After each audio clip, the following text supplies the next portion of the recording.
rabbiin sina eegu warri diinqa harabaa keessa hojjettanu video kana aada siniif waraaba jedheetan busy ta'een jedha. Rabbiin isin hagargaaru, rabbiin sina eegu hadaraa sabirii godhaa yoo majarri sin intinii jettu sina cinqitu ta'ellee sabirii godhaa yaani itti malsii hin deebisiinaati. Akkuma nagaan baatan rabbiin nagaadhaan gara biyya keessanitti sin argattanii gammaddanii galuu rabbiin sin haa waffaqu. Maal jechuun barbaade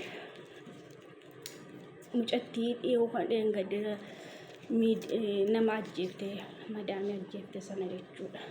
Namni hin jira yaani ijoolleen jaraa waan bakka nama aarsee garan taanetti akka namni intinii jedhu barbaadu jechuudha. Gannoonni tokkos haati manaa tokkos kan rabbiin intinii hin jenne jechuudha. Rabbiin hin qajeelchine jechuudha.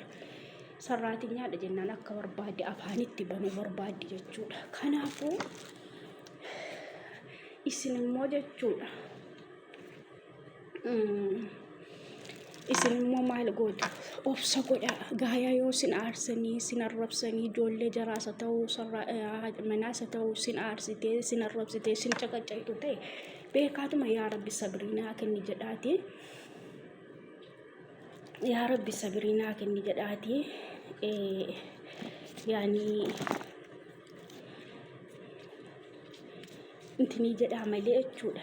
Gara lubbuu jaraa baasuutti hin deemina. Yoo lubbuu namaa baaftan isinis biyya kanaa hin galtan. Eeggadhaa ijoollee jaraas tokko jechuudha. Beekaayyee jechuudha. Dubbii namatti barbaadanii haadhas namatti kaasanii immoo gizee obsaadha inni hin harramiti. Aarree gizee nu intinii jenne jechuudha. Dhayni harkaan yookaan qabuudha inni qabnee rukutuudha inni jechuudha. Of eeggadhaa wallaahi rabbiin ana fayaa eegu jechuudha. Gaafan aaree dhiisaa jedhee dadhabe jechuudha. Harkaan hin qabee rukutuudha gaa. Rabbiin haa eegu, isinis rabbiin haa eegu. Yoo aartanii jettan yoo isin kan isin caqacaytu jirri mana keessaa nama bareedaa hin taane kan nama caqacaqan minaaminii ta'e gara biiroo keessanitti dawwaladhaati intinii jedha malee gara nama harkaan dhayxanii qabdanii hin dhayinaas lubbuu baasuudhaaf isintinii hin jedhinaa hin galtanu isinis. Salaamu alaikum warahmatullahi wabarakatuh. Akkam jirtu isinis yaani waa'ee intiniiti akkuma intinii hin jedhinaa. Ilah nama aarsa jechuudha. Gizee jirru hojjettanutu maal jettanu jechuudha. Gizee sin yaani tuusin hojjettanu tuusin maal jettanu intinii jettani jechuudha.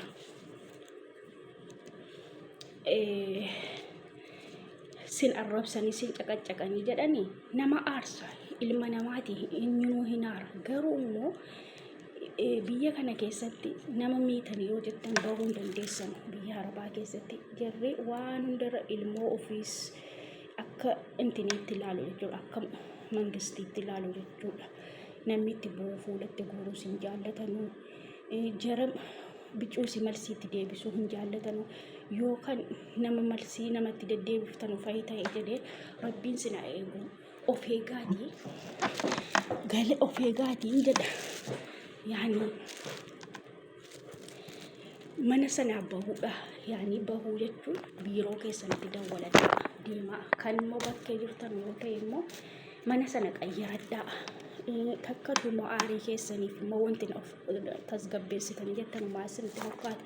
Warri musliima taatan takka tuusi a'uuzu billaahi minash shayxaanir rajiim jedhaa gizee sin aarsee wanti ta'e bakka qabii dhay'ee isiniin jedhe jechuudha. Takka tuusi sheexaan ofirraa intinii jedhaa. Akkasiin itti balaati isinin argine ofirraa gizee sadi qulqulluu a'uuzu billaahi minash shayxaanir rajiim a'uuzu billaahi minash shayxaanir rajiim jedhaa. Wallahi isa sila akka intinii qabee na urgufaa jiru jechuudha aariin. Gizeen akkas jedhe achumaan bicuusi taragaaggaa jechuudha.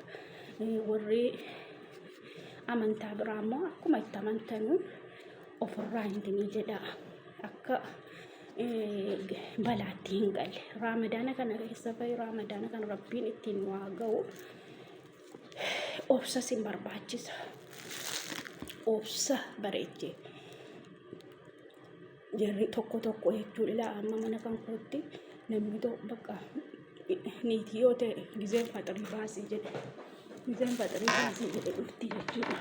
Hirriba rakkaatii jechuudha. Waa tokko dantaa hin qabdu.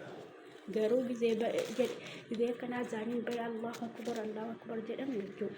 Fiigaa hirriba rakkaatee dhufti yookaan hin kaafamti. Yoo wanti hundi dhaqee dhiyaatee golgeetti saalaatti hin bakka hin baane fidiidha. Waanan fuudhee waanan geesse waanan dhiisuu wallaala jechuudha.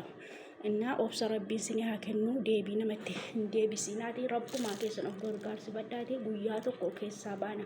Guyyaa tokko hin baana jedhaa of amansiisaa. Sabirii yaa rabbi naa kenni jedhaa. Innaa akka ofitti aartanii waan hin taanetti hin galleessiniin jedhaa. Gorsa kooti kuni waan ta'e nama ajjeesuu maaloo nama dhahuu akka hin galle darajaa sana hin qaqqabina. Yoo jirri maaloo siniin jedhan nuti itti dhufee miti simmi jedhaati akka nama hin dhageenye hojii keessan qofa hojjedhaan siniin jedha. Maaliif jennaan nagaan biyya keenyatti galuu waan barbaannuudhaaf qabnee dhahuu hin dadhabnu. Garuu immoo yoo dhoofne jarri biyya ofii keessa jiran immoo biyya jaraa jirra waan barbaadan yookaan nu ajjeesuu danda'u yookaan immoo geessanii nu hiisisanii achitti akka namni nama ajjeefama. Yoo rukuttee jette yookaan hin hidhamta. Kanarraa of eegaa siniin jedha. Rabbiin sin haa eegu gooftaan guddaan siniin jedha. Rabbiin nu eegee numa hundayyuu rabbiin nagaadhaan maatii keenyatti nu haa galchuu. Sabirii godhaa siniin jedha. Wantan sinii dhaamu kana inshaallah nama milkaa'ee biyya keenyatti nagaan galu rabbiin nu haa godhu. Jajjabaadhaa.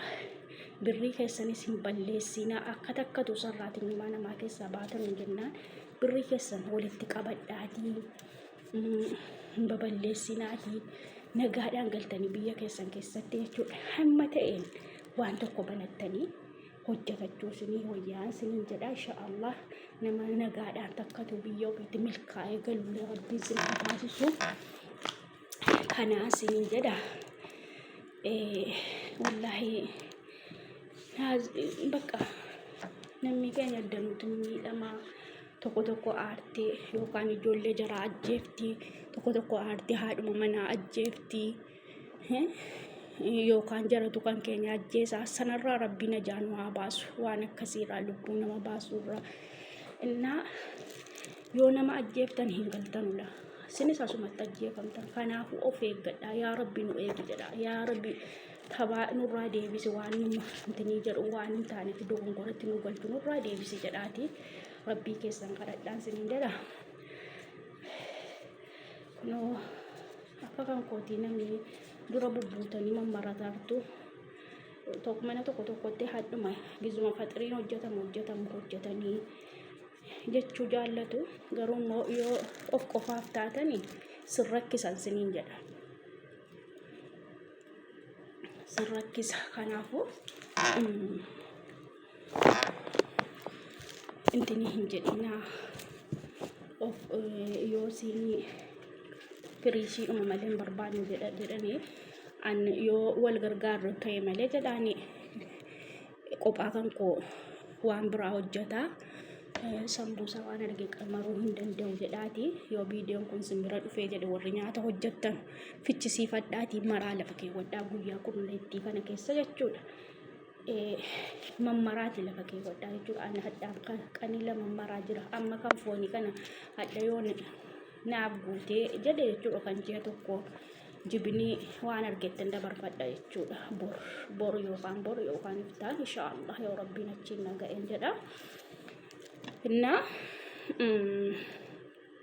hojiin namatti jabaataa jechuufan siniin jedhe mammaradhaa xaqallaladhaa lafa keewwadhaa fireezarii wanti fireezarii kaa'ame hin badu siniin jechuufan jedhe Inshaallah wallahi rabbiin sin haa gargaaru, rabbiin nu haa gargaaru, rabbiin nama sarraateenyummaa keessaa bahu nu haa taasisu. Inna sabskraaybii sheerii laayikii naa godhaan siniin jedha. Viidiyoon amma sinii waraabee ka'ee ammallee poostiin goone dhaggeeffadhaa. Wanti miidiyaatti na baasee irra caalaa jechuudha waan kana jechuudha. Rakkoo lammanammaa sinitti himee abbaanii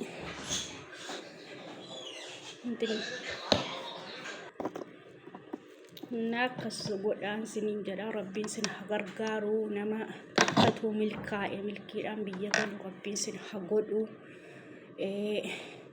Nama hojii khayriillee hojjetee hojii khayrii sanaan hadhallee duuniyaatti ittiin kabajamee aakiraattillee jannata sana itti argatu rabbiin sin haa godhu jedha. Innaa hadaraa na jajjabeessaa akkana haadha kan koo galee kaddamadhee jedhutti duutinis wanti hundinuu hadha ta'e bor ta'e nu hundinuu hin beenu. Duutinis waajibummaa utuma waajiba ta'u immoo haadha kan koo ofii kan kooti as taa'e qofa birrii ergee fi jechuun qofti waa tokko gahaa miti. Ol qabadhee gadi qabadhee wajjinii waan isiin barbaadde hojjedhee fi nyaachisee wajjin nyaadhee wajjinii kolfee taphachuun barbaada. Utuusin lubbuun sii jiru jechuudha. Abbaa dura du'u rabbumatu beeka. Dhukkubsataan du'ee fayyaan du'ee rabbumatu beeka. Garuu immoo wallaahi nan seenaa haadha kan koo jechuudha. Yoomman akka namaa qabadhee dhaqee waan bira taa'uu waan isiin jedhe irraa miichee itti uffisee irraa dhiqee bakka waan isiin barbaade bakka isiin barbaade fuudhee olii gadi fuudhee deemee waan isiin barbaade hunda godhaaf kan jedhan natti dhagahama. Utuma haati kan koo lubbuun sii jirtu akka nagaadhaan galuttis immoo warri viidiyoo kana dhaggeeffatan du'aa hinaa godhaa. Akka umriin sii naa dheerateenna rabbiin na milkeessee na haadha kan kootti galee bakka waan isiin barbaaddu hundayyuu godheefi jedhutti rabbiin naa kadhadhaa siniin jedha. Kanaan siniin jedha warri aarii qabdan akka hin aarren siniin jedha. Biyya namaa keessatti sin haadha keessaniif maatii keessaniif wuddiidha. Na akka hin aarre akka intin hin jenne bakka ajaa'ibaa ta'e jedhee keessaa bahuudha. Takkatu keessaa bahuudha tattaafadhaa malee ofitti aartanii jaraa wajjin intinii jettanii ijoollee jaraatii wajjin akka barbaadan yaa'ii buuftanii hin jedhinaa siniin jedha. Ishee na rabbiin yaada muraada keenya nuuf haguutu numa hundayyuu. Rabbiin warri haadha qabdan warra abbaa qabdan rabbiin nagaadhaan fayyaadhaan sinis fayyaa godhee umurii keessan dheeressee yaada muraada keessan sinii guutee nagaadhaan aalii keessanitti sin hagalchuun jedha. Innaa na jajjabeessaatii meemee akkan galee haadha kan koo dura haadha kan koo ol qabataa gadi qabataa waan isiin barbaadde godhaa fi azaaniin baheera. Innaa akka nagaadhaan itti galtan yaadaa siniin jedha. Rabbiin sin haa gargaaru, kaayyoo keessan hin irraanfatina. Rabbiin kan haadha qabus kan abbaa qabus rabbiin guutuu isaatti aalii keessan guutuu akkuma keessaa baatanitti rabbiin sin haa galchu. Kan abbaan duraa du'e kan haati irraa du'e immoo rabbiin jannatal firdoosiin haa waffaqu. Na akkasiin siniin jedha. Na jajjabeessuun hin dhiisinaa hadaraa. Hadaraan sin kadhadheeshii rabbiirraa ilaa gaafanii nagaadhaan galee haadha kan kootis qaqqabadhee gargaaree waan hawwe hunda godheefi jedhe isinis sabaaba isaa ittiin qooddattu jechuudha. Ilaa yoon amma fakkeenyaaf waan tokko tuun hin qabatin yoon gale ammoo hammuman ergasii as taa'e gargaaruyyuu gaafan dhabee jedhe ammoo nan kaffaama. Kanaaf jechuudha mataa kan kootii wallaahi waan tokko natti hin fakkaatu. Bicha bakka gadi ta'an bakka mataa ofii keewwatanii ciisan qabaannaan waan tokko natti hin fakkaatu rakkinni. Garuu ijoollee kootiif haadha kan kootii gaafan waan yaade godhuufi dhabe qofa natti dhagahama. Kanumaafan akkan ijoollee kootis galee haadha kan kootis kaddamataa hanga siin jirtutti jechuudha. jedhutti na jajjabeessaan jedha. Isinis rabbiin maatii keessan hunduma nagaa isinii taasisee nagaan itti isin haa galchuun jedha. Sabirii immoo godhaa isiniin jedha. Yoo sabirii qabaattanii jettan kan maatiitti hojjetattanii galtan kan waan nama akka maaliqaa taatan aalii keessanitti nagaan galtan jechuudha. Yoo sabirii godhattanii waan isinitti dhufe hundumaafuu rabbumatu dabarsa jettanii yaa rabbi obsa naa kenni jettanii rabbiin kadhattanii isiniin jedha. Inshaallah namuma nagaadhaan aalii keessan guutuutti galu rabbiin sinaa taasisu. Anas sadaqaa jajjabeessaatii abbaa kan koo dhabeera nama danuu dhabe gara nama ijoollee obbolaa kootiitti wajjin gara nama 7 dhabeera kan biyya kana dhufe. Alhamdulillah rabbil alamin rabbiin jaraaf hadiisu akkan haadhattii kon koo qaqqabadhu ofittiidhaan jajjabeessaan jedha. Yoo isin na jajjabeessitanii jettan ani gaafan galeetan kanumaan hojjedheetan haadha kootis ijoollee kootis gargaaraa waan san nama gargaaruus nama rakkataa ijoollee yatiima gargaaruudhaafis yoo sanii bakka qalbii fayyaan gala jechuudha. Yoo sabiskiraaybii naa guddatee namni na daawwate na jajjabeessu jiraate jedhe jechuudha. Ani waa tokko natti hin fakkaatu galeetan waa hundayyuu achitti hojjetaatan haadha kan kootis ilaala ijoollee kootis ilaala jiraadha jedheetanii kana obsa yoo godhattan immoo wanti hundinuyyuu immoo yoo obsa godhattan isinis keessaa bahuudhaaf isiniin jedha. Akka mana biyya namaa amma biyya Arabaa kun ajatee jira akka marsii tokkotti hin deebifne. Gizee jirri haasaanu satti jedhaa gurraan dhaggeeffadhaa. Yoo didee kan isinitti jabaatu ta'e biiroo keessanitti dawwaladhaan isiniin jedha. Nama magariibaa isaaniin baheera. Magariiba sagannee walitti deebinaa isiniin jedha. Viidiyoo kana dheerateera garuu kana caalaa dheeressuus hin barbaadu. Kanaaf intini of tasgabbeessuu yaadaan isiniin jedha. Maaliif awwama natti dhagahame jedhe goma jireenya amma namitti jiru kana wama sarraatinyaa kana yaani balaa wama ta'e irraan ga'uudhaaf intini jedhanuudhaaf aniyyuu wama ta'e kana jechuudha. Waan qalbii kan goona cannaqee jedhan dhufeetanii asirratti ibsadhee yoo keessaa kan akka namni tokko kan sabirii hin qabnetu jira. Gorsuma kan koo kana fa'i dhagayeetuma bakka irraa of deebisee jedhee jechuudhaaf innaa nama nagaadhaan biyya keenyatti galuu rabbiin waa taasisu.